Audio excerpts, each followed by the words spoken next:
Hello students, मैं आर्यन गुप्ता स्वागत करता हूं आपका इस वीडियो में, जिसमें आज हम लोग पढ़ने वाले हैं क्लास 12 फिजिक्स का चैप्टर 2 और लेक्चर नंबर होने वाला है 8। बच्चों, आज की इस वीडियो में हम लोग पढ़ने वाले हैं विभव प्रवणता और विद्युत क्षेत्र की तीव्रता में संबंध। बहुत ही इम्पोर्टेंट टॉपिक है, आप लोग बिना स्किप किए हुए पूरा वीडियो देखिएगा। वीडियो पसंद आए तो वीडियो को लाइक कीजिएगा, शेयर कीजिएगा और कमेंट करके हमें ज़रूर बताइएगा कि आपको वीडियो कैसी लगी।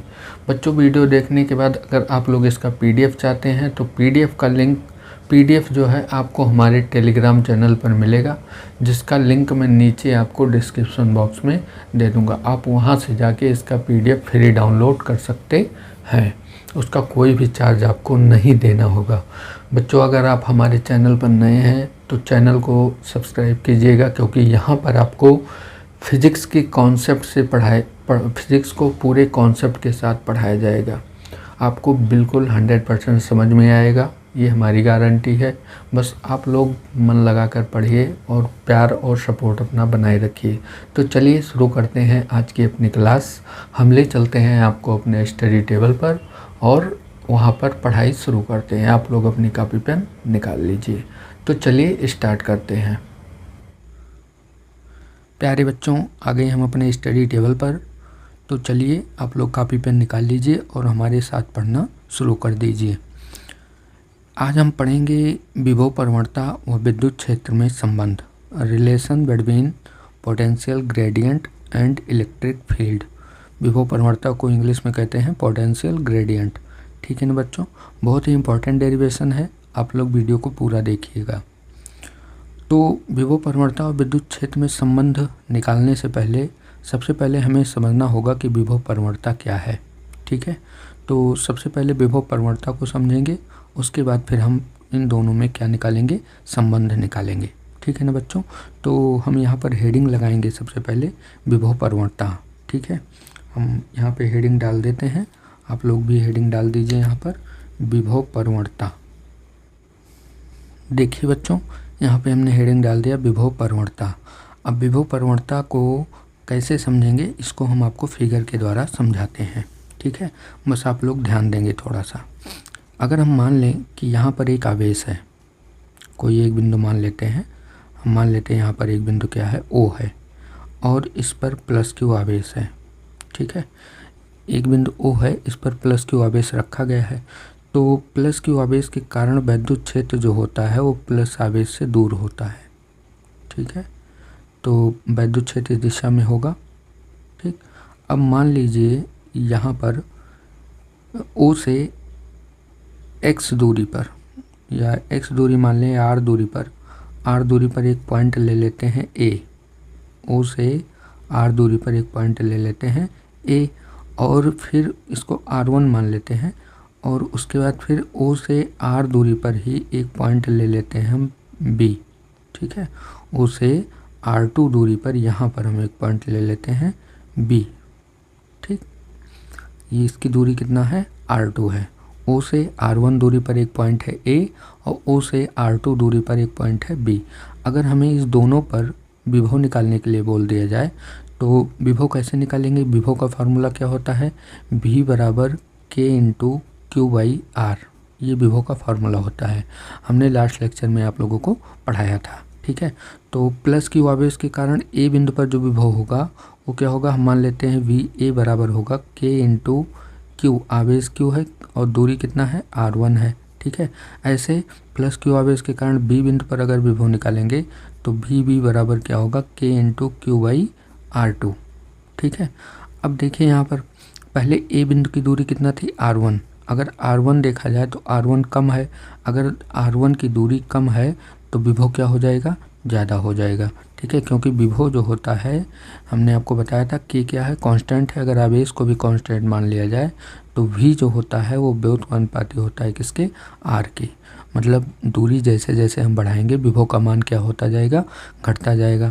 तो यहाँ पर R1 दूरी R2 के अपेक्षा क्या है, कम है। तो R1 कम है, इसलिए विभव A बिंदु पर क्या होगा, ज़्यादा होगा। ठीक है, अब यहीं पर अगर हम R2 का देखें तो R2 की दूरी यहाँ से ज़्यादा है, R1 से क्या है, ज़्यादा है, तो R2 ज़्यादा है इसलिए विभव यहाँ का क्या होगा, कम होगा। ठीक है, तो R2 ज़्यादा है इसलिए विभव यहाँ का कम होगा। तो हम यहाँ से एक बात कह सकते हैं कि जैसे जैसे हम दूरी बढ़ाएंगे वैसे वैसे विभव का मान क्या होगा, घटता जाएगा। ये चीज़ हम आपको विभव जब पढ़ा रहे थे तो उस समय हमने आपको बताया था, लेक्चर नंबर 1 या 2 में है ये चीज़। ठीक है, अगर आप लोगों ने नहीं देखा है तो वीडियो को जाकर देख सकते हैं। तो यहाँ से विभव परवर्तता की डेफिनेशन जो निकल के आएगी वो क्या होगा कि अब देखिए यहाँ पर ये वैद्युत क्षेत्र है, तो वैद्युत क्षेत्र में दूरी बढ़ाने के साथ साथ या दूरी में हम परिवर्तन कर रहे हैं ना, पहले दूरी कितना थी R1 और फिर अब दूरी कितना हो गई R2। तो वैद्युत क्षेत्र की दिशा में दूरी परिवर्तन के साथ जो विभव में परिवर्तन होता है उसकी दर को क्या बोलते हैं, विभव परवर्तता कहते हैं। ठीक है, मैं डेफिनेशन यहाँ पे लिख दे रहा हूँ, एक बार आप लोग इसको देखिएगा। ठीक है, समझ में आया होगा बच्चों आप लोगों को। ठीक है, मैं डेफिनेशन यहाँ पे लिख दे रहा हूँ। देखिए बच्चों, यहाँ पे हमने डेफिनेशन लिख दिया कि विद्युत क्षेत्र की दिशा में दूरी परिवर्तन के साथ विभव परिवर्तन की दर को विभव परवर्तता कहते हैं। ठीक है बच्चों, ये कॉन्सेप्ट आपको समझ में आया होगा। ठीक है, यहाँ से हम विभव परवर्तता का फॉर्मूला निकाल सकते हैं कि विभव परवर्तता बराबर क्या होगा। तो हम इसको लिखेंगे, विभव परवर्तता बराबर विभव परवर्तता बराबर विभव में परिवर्तन, विभव में परिवर्तन बटे दूरी में परिवर्तन, दूरी में परिवर्तन। ठीक है, ये होगा विभव परवर्तता का फॉर्मूला। विभव परवर्तता बराबर विभव में परिवर्तन बटे दूरी में परिवर्तन। तो विभव परवर्तता से यहाँ से हम एक और निकाल सकते हैं फॉर्मूला, विभव परवर्तता बराबर विभव में परिवर्तन, तो परिवर्तन होगा माइनस डेल्टा V से दिखाएंगे और दूरी में परिवर्तन को हम डेल्टा R से दिखा देते हैं। तो विभव परवर्तता का यहाँ पर आपको फॉर्मूला मिल गया minus delta V by delta R। ठीक है ना बच्चों, ये इसका फार्मूला हो गया। अब यहाँ पे अगर इसका हम मात्रक निकालें तो मात्रक क्या होगा, विभव परवर्तता का मात्रक।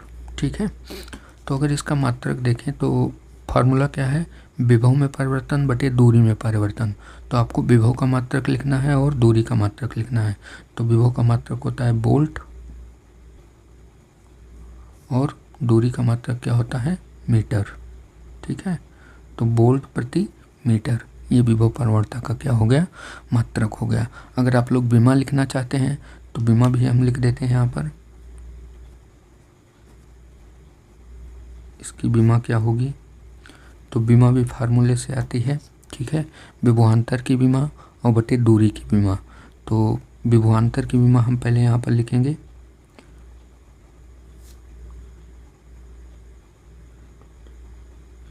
विभवांतर की विमा होती है ML2T-3 और A इनवर्स। ठीक है, ये विभवांतर की विमा होती है। कैसे है, क्योंकि विभवांतर विभव V बराबर होता है W/Q। ठीक है, V बराबर होता है W/Q। W क्या है, कार्य। तो कार्य की विमा क्या होगी, कार्य की विमा हो जाएगी ML2T-2। ये कार्य की विमा हो गई। और नीचे आ जाइए, तो नीचे क्या है, आवेश है। आवेश की विमा क्या होती है, AT। ठीक है, इसको जब हम ऊपर लेकर जाएंगे तो ये हो जाएगा ML⁻² और T ऊपर जाएगा -1 हो जाएगा और -1 और -2 मिलके क्या हो जाएंगे, -3 हो जाएंगे। ठीक है, और A इनवर्स हो जाएगा। ठीक है ना बच्चों, ये यहाँ से हमने इसको लिख दिया कि इसकी विमा क्या होती है, विभव की विमा क्या होती है, ML2T-3 और A इनवर्स बटे में नीचे आप दूरी की विमा लिख लीजिए। दूरी की विमा क्या होती है, L। लंबाई की विमा क्या होती है, L होती है। अब इस L को हम ऊपर लेकर जाएंगे तो हमें विमा क्या मिलेगी, L ऊपर जाएगा तो L⁻⁻1 हो जाएगा और 2 में से 1 घट जाएगा तो L हो जाएगा केवल ML⁻T-3 और A इनवर्स। यही क्या हो जाएगी, विभव परवर्तता की विमा हो जाएगी। ठीक है ना बच्चों। आई होप आप लोगों को समझ में आया होगा। जो भी कॉन्सेप्ट आप लोगों को बताया जा रहा है, अगर आप लोगों को नहीं समझ में आता है तो वीडियो को एक बार दोबारा देख लीजिए। बाकी अगर आपको समझ में आता है तो कमेंट करके हमें ज़रूर बताएं कि आपको वीडियो कैसी लगी। ठीक है बच्चों, तो अब हम आपको बताते हैं कि विभव प्रवणता व विद्युत क्षेत्र में क्या संबंध है। ठीक है, अब हमारा जो टॉपिक है हम इसको पहले अगले पेज पर आपको समझाते हैं। तो चलिए शुरू करते हैं। सभी बच्चे ध्यान देंगे। अब हम लोग पढ़ेंगे विभव प्रवणता व विद्युत क्षेत्र में संबंध। बहुत ही आसान डेरिवेशन है, बस आप लोग कॉपी पर ध्यान दीजिए एकदम। मैं आपको 100% समझा के ही रहूँगा, बस आप लोग अपना ध्यान कॉपी पर रखिए। ठीक है, बिल्कुल आपको टेंशन नहीं लेना है, आपको एकदम 100% समझ में आएगा। बस जो मैं बता रहा हूँ आप लोग उतना कीजिए। वीडियोस जो हैं हमारी उसको आप लोग पीछे देख लीजिए ताकि आप लोगों का कॉन्सेप्ट क्लियर हो जाए। ठीक है, तो विभव प्रवणता व विद्युत क्षेत्र में संबंध निकालना है। तो इसके लिए हम मान लेते हैं कि एक बिंदु है ओ, फिगर फिर से बनाएंगे हम वही। तो अगर आप लोग माना लिखना चाहें तो इसका माना हम लिख देंगे, अभी आप लोग देख लेना। हम मान लेते हैं एक बिंदु ओ है और इस पर एक प्लस क्यू आवेश रखा गया है। ठीक है, अब प्लस क्यू आवेश रखा गया है तो इसके कारण यहाँ क्या होगा, वैद्युत क्षेत्र उत्पन्न होगा। और वैद्युत क्षेत्र जो होता है वो प्लस आवेश से दूर होता है।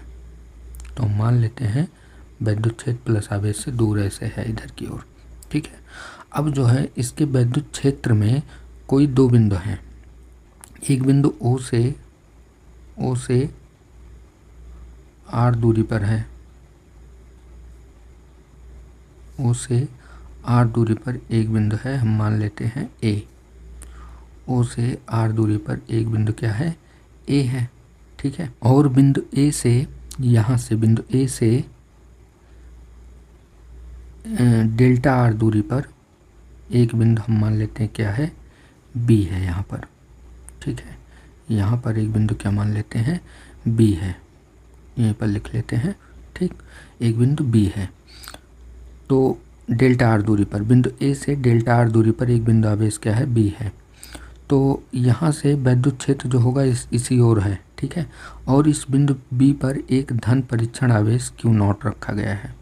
ठीक है, कौन सा आवेश रखा गया है, एक धन परीक्षण आवेश क्यू नॉट रखा गया है। ठीक, मैं यहाँ पर माना इसका लिख दे रहा हूँ ताकि आप लोगों को अच्छे से समझ में आ जाए।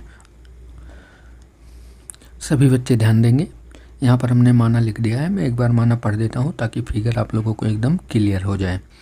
हमने क्या माना है कि माना बिंदु ओ पर एक प्लस क्यू कूलाम का आवेश निर्वात अथवा वायु में रखा है। ठीक है, यहाँ पर एक प्लस क्यू आवेश जो है बिंदु ओ पर निर्वात अथवा वायु में रखा है। बिंदु ओ से स्मॉल आर दूरी पर विद्युत क्षेत्र की दिशा में एक बिंदु क्या है, ए है। ये विद्युत क्षेत्र की दिशा है, इसको तो चाहे आप लोग ऐसे दिखा दीजिए इधर की ओर, ये विद्युत क्षेत्र की दिशा है। ठीक है, विद्युत क्षेत्र की दिशा में बिंदु से स्मॉल आर दूरी पर एक बिंदु ए है यहाँ पर। अब हमने क्या माना है कि बिंदु ए से डेल्टा आर दूरी पर, बिंदु ए से डेल्टा आर दूरी पर यहाँ पर एक बिंदु बी है जिस पर एक धन परीक्षण आवेश प्लस क्यू नॉट रखा है। ठीक है, अब चूंकि ये प्लस क्यू नॉट आवेश जो है इस प्लस क्यू आवेश के वैद्युत क्षेत्र में स्थित है, इसलिए इसका वैद्युत क्षेत्र जो है इस प्लस क्यू नॉट आवेश पर क्या लगाएगा, बल लगाएगा। ठीक है, कौन सा बल लगाएगा, वैद्युत बल लगाएगा। तो इधर की ओर लगेगा वैद्युत बल। ठीक, क्योंकि ये भी धन आवेश है, ये भी धन आवेश है, तो प्रतिकर्षण का बल होगा इधर की ओर लगेगा एफ ई। ठीक है, तो हम लोग डेरिवेशन स्टार्ट करते हैं यहीं से। तो क्या लिखेंगे, प्लस क्यू आवेश के कारण क्यू नॉट पर बल। ठीक है, यहाँ पर लिखेंगे प्लस क्यू आवेश के कारण, हम पेन चेंज कर लेते हैं, प्लस क्यू आवेश के कारण, प्लस क्यू आवेश के कारण, आवेश के कारण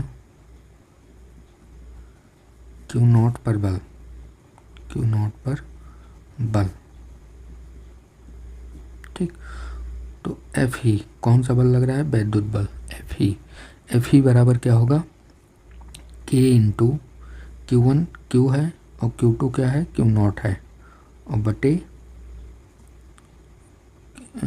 एक सेकंड बच्चों, यहाँ पर वैद्युत क्षेत्र के कारण बल लग रहा है, तो हम यहाँ पर फार्मूला लगाएंगे क्यू नॉट इंटू ई का। ठीक है, इसको हम लोग यहाँ से हटा देते हैं, या इस लाइन को हम यहाँ से हटा देते हैं। ठीक है, गलती हो गई बच्चों। यहाँ पर प्लस क्यू आवेश के कारण जो वैद्युत क्षेत्र है, वो वैद्युत क्षेत्र जो है क्यू नॉट पर बल लगा रहा है। तो वैद्युत क्षेत्र के कारण प्लस क्यू आवेश के, यहाँ पर लिख लीजिए आप लोग, विद्युत क्षेत्र के कारण, प्लस क्यू आवेश के विद्युत क्षेत्र के कारण क्यू नॉट पर बल। तो एफ ई जो लग रहा है वो बराबर होगा क्यू नॉट इंटू ई के। ठीक, किसके बराबर होगा? क्यू नॉट इंटू ई के। ठीक है, समझ में आया इतना? क्योंकि ये जो आवेश है इसके वैद्युत क्षेत्र में है, तो वैद्युत क्षेत्र इस पर इधर की दिशा में बल लगाएगा और वो किसके बराबर होगा? क्यू नॉट इंटू ई के बराबर होगा। ठीक है, अब जो है हम लोग क्या करते हैं, इस क्यू नॉट आवेश को हम बिंदु बी से बिंदु ए पर लेकर आते हैं। ठीक है, किसके द्वारा लेके आएंगे? बाह्य बल के द्वारा। ठीक है, तो जब क्यू नॉट आवेश को बाह्य बल के द्वारा हम इधर ए बिंदु पर लेके आएंगे तो हमें इस बल के विरुद्ध क्या करना पड़ेगा? कार्य करना पड़ेगा, क्योंकि ये जो बल है इस आवेश को इधर की ओर खींच रहा है। ठीक है, लेकिन हम आवेश को किधर लेके आएंगे? इधर लेकर आएंगे। ठीक, तो यहाँ पर हम लिखते हैं क्यू नॉट आवेश को हम इधर लेकर आएंगे, इधर की ओर, और किस बल के द्वारा? एक्सटर्नल फोर्स के द्वारा। ठीक है, बाह्य बल के द्वारा, बाह्य बल के द्वारा हम लेकर आएंगे। तो हमें एफ ई के विरुद्ध कुछ कार्य करना पड़ेगा। तो हम यहाँ पर लिख देते हैं कि अब क्यू नॉट आवेश को बिंदु बी से ए तक एफ ई के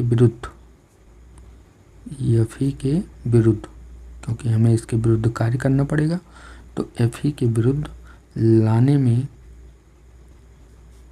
किया गया कार्य।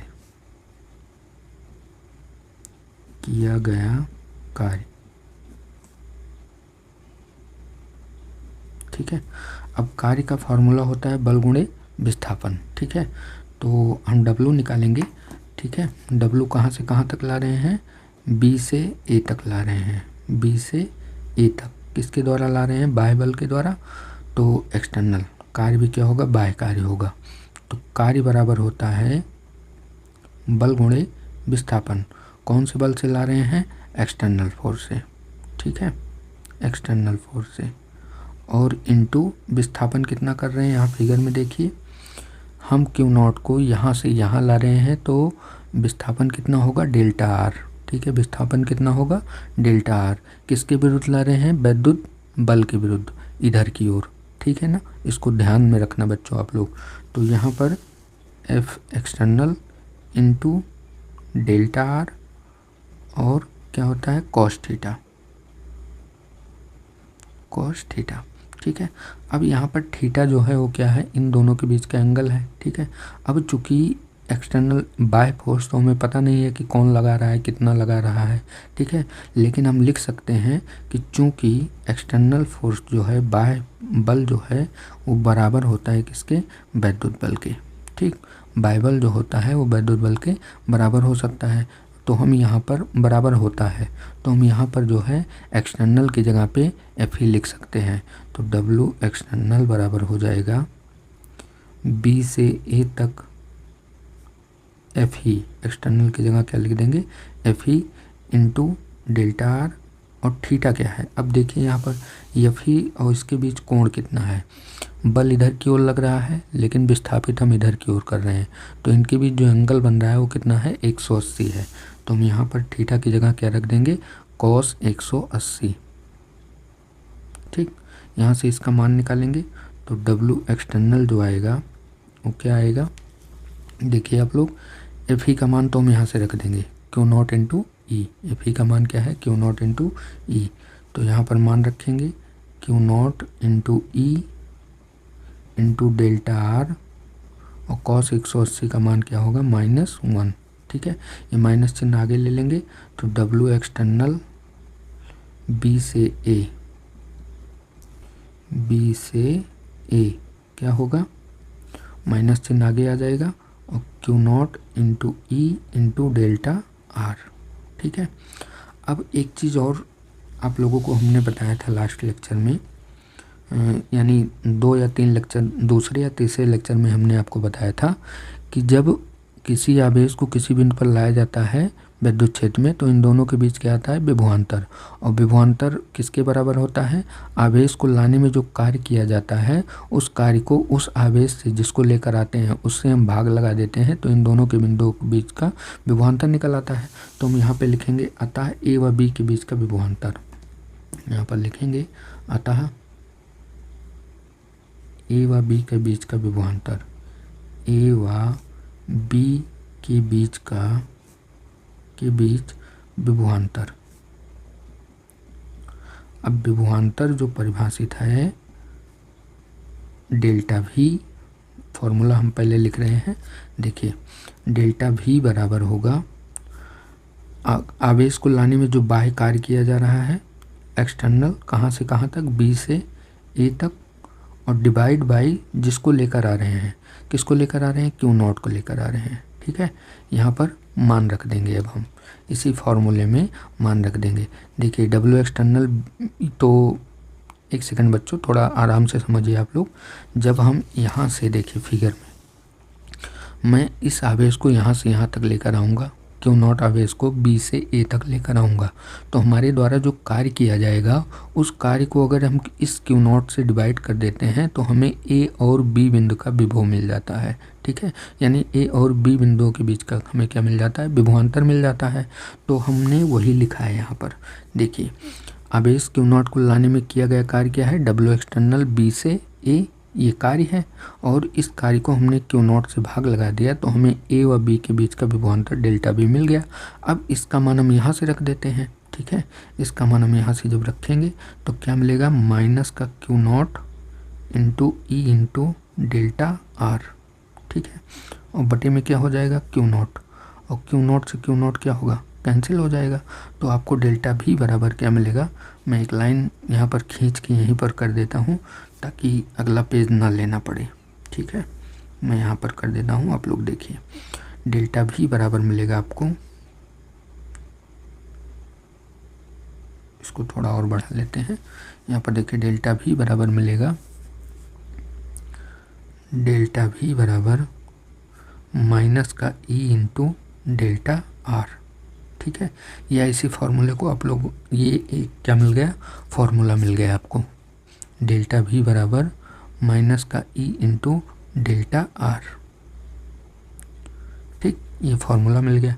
इसी फार्मूले को हम, माइनस चिन्ह कोई ज़रूरी नहीं यहाँ लगाइए, तो हम इसको लेकिन माइनस चिन्ह लगाएंगे, लेकिन इसको हम कैसे, मॉड में लिख दें, तो इसकी वैल्यू अगर मॉड में हो जाएगी तो माइनस चाहे आप लगाइए चाहे ना लगाइए, ये भी कहीं यूज होगा आपका फार्मूला। ठीक है, ये हो गया। यहाँ से एक चीज़ हम और निकाल सकते हैं, अगर आप लोग ध्यान दें थोड़ा, तो यहाँ से एक चीज़ और निकाली जा सकती है। अगर हम यहाँ से E को इधर कर दें, ठीक है, E को इधर रोक लें, डेल्टा R को इधर कर दें और माइनस को इधर भेज दें, तो क्या मिलेगा, यहाँ से हम देख सकते हैं, अतः E बराबर अगर हम लोग निकालना चाहें तो E बराबर होगा delta V by delta R। यहाँ से E को हमने रोक लिया, डेल्टा R को हमने इधर किया। ठीक है, डेल्टा R को जब इधर करेंगे तो ये इसके नीचे चला जाएगा और माइनस चिन्ह यहाँ आ जाएगा। ठीक है, यही फार्मूला अभी हमने आपको विभव प्रवणता में लिखा था। ठीक है, ये फार्मूला हमने क्या लिखा था, विभव प्रवणता। तो ये विभव प्रवणता है और ये क्या है, विद्युत क्षेत्र है, यही इनके बीच क्या है, संबंध है। यहाँ देखिए बच्चों, हमने इस फार्मूले का कॉन्क्लूजन लिख दिया। कॉन्क्लूजन क्या है, मैं एक बार पढ़ के आपको समझा देता हूँ। हमने लिखा है, अतः विद्युत क्षेत्र में किसी बिंदु पर किसी दी हुई दिशा में विद्युत क्षेत्र की तीव्रता उस दिशा में ऋणात्मक विभव प्रवणता की क्या होती है, बराबर होती है। ये विद्युत क्षेत्र है और ये क्या है, उसी दिशा में क्या है, विभव प्रवणता है, लेकिन कैसे है, ऋणात्मक। तो ऋणात्मक विभव प्रवणता के बराबर होते हैं क्या, विद्युत क्षेत्र। यही क्या है, इन दोनों के बीच क्या है, संबंध है। अब यहाँ पे माइनस चिन्ह किस लिए आया है, तो माइनस चिन्ह यही दिखा रहा है कि विद्युत क्षेत्र की दिशा में जाने पर विभव का मान क्या होता है, घटता है। मैं इस बात को यहाँ पर लिख देता हूँ, आप लोग नोट करके इस चीज़ को लिख लीजिएगा। मैं यहाँ पर लिख देता हूँ, देखिए स्टार लगा के आप लोग नोट करके लिख लीजिएगा इसको।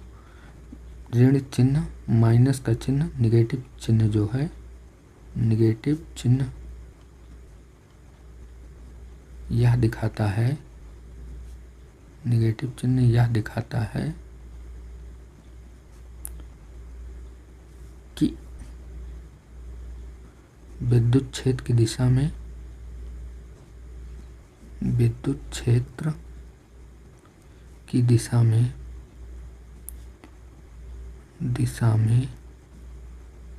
विभव घटता है, विभव घटता है। ठीक है, समझ में आया बच्चों आप लोगों को? आई होप आप लोगों को ये टॉपिक अच्छे से समझ में आया होगा। अगर कोई भी प्रॉब्लम होती है तो आप लोग वीडियो को दोबारा से देख लीजिए। मैं 100% श्योर हूँ कि आप लोगों को अच्छे से समझ में आ जाएगा। बस आप लोग अगर कोई दिक्कत होती है तो दोबारा वीडियो देख लीजिएगा, और अगर वीडियो समझ में आती है तो कमेंट करके हमें ज़रूर बताइएगा आज की क्लास कैसी लगी। ये बात हमें कमेंट में अगर आप लोग बताएंगे तो हमें क्या मिलेगा, मोटिवेशन मिलेगा, जिससे हम आपके लिए आगे और भी वीडियो इसी प्रकार लेकर आते रहेंगे। तो बच्चों, इसका अगर आप लोग PDF चाहते हैं इसी सेम एज क्लास का, तो इस क्लास का PDF मैं अपने टेलीग्राम चैनल पर डाल दूंगा। आप लोग टेलीग्राम चैनल को ज्वाइन कर लीजिएगा, उसका लिंक मैं नीचे डिस्क्रिप्शन बॉक्स में दे दूंगा, वहाँ से जाके इसको डाउनलोड कर लीजिएगा। इसका कोई भी चार्ज नहीं है, बिल्कुल फ्री है आप लोगों के लिए। बस आप लोग अपना प्यार और सपोर्ट हमारे साथ बनाए रखिए, जिससे हम आपके लिए आगे वीडियो लेकर आते रहें। बहुत जल्दी ही हम आप लोगों की एग्ज़ाम की तैयारी करवाने वाले हैं, जिसमें मैं आपकी फिज़िक्स और जो है मैथ दोनों सिलेबस आपका कंप्लीट कराऊंगा तैयारी करवा के। बस आप लोग अपना प्यार और सपोर्ट बनाए रखिए। मिलते हैं कल की क्लास में। बाकी वीडियो को लाइक ज़रूर कीजिएगा, और अगर पसंद आए तो अपने दोस्तों में शेयर कर दीजिएगा। जो बच्चे हमारे चैनल पर नए हैं वो चैनल को सब्सक्राइब ज़रूर करेंगे। तो मिलते हैं कल की क्लास में एक नई क्लास में एक नए टॉपिक के साथ। तब तक आप लोग पढ़ते रहिए, मस्त रहिए। जय हिंद, जय भारत।